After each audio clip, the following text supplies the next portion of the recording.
হে আল্লাহ, তুমি আমার স্বামীর জীবন থেকে সকল প্রকার বিপদ আপদ দূর করে দাও। পাগল নাকি তুমি? আমি তোমার কাছে আর থাকতে পারবো না। কি?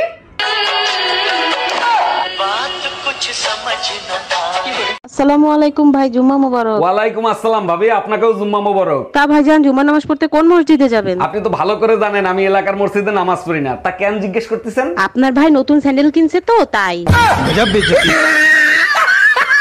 আমাকে কিছু টাকা ধার দাও না। আগে বলো কবে দিবা? তুমি বেতন পেলেই ফেরত দিয়ে দেবো। দুনিয়ায় এত কিছু থাকতে তুই মসজিদের মাইক চুরি করতে গেছিলি কেন? ভাবছিলাম আল্লাহর জিনিস চুরি করলে কেউ কিছু বলবে না। আমি বুঝলাম না, ইমাম সাহেব তোরে হাতে নাতে ধরার পরে ছাইড়া দিল কেন? ইমাম সাহেবরে বললাম আজান বাসা পর্যন্ত পৌঁছায় না, তাই সামনে নিয়ে লাগাচ্ছি।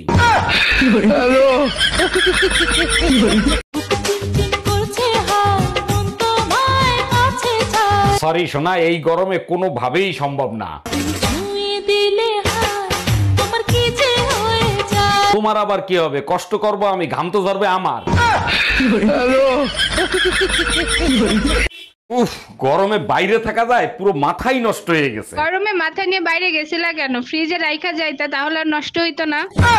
দেখ তুই আমার চোখের সামনে দিয়ে সর, তা নাহলে আমার মেজাজ খারাপ হয়ে যাবে। তাহলে মেজাজটা দাও, ফ্রিজে রাইখা দিই, তাহলে আর খারাপ হবে না। আমনে মোরে বিয়ে হইরে প্রতারণা হরছেন। অমাতার ইয়া তুই কও কি? মুই তোর লাগে কি প্রতারণা হচ্ছি? আমনে কিরে কাটতে কোন আমনে মোরে একটু ভালোবাসছেন? ভালো না বাসলে পোলামাইয়া গুলো কি গাঙ্গের তন বাসিয়েছে? হেলে মোর রাতের মিন্দি লাল হইলে না কে?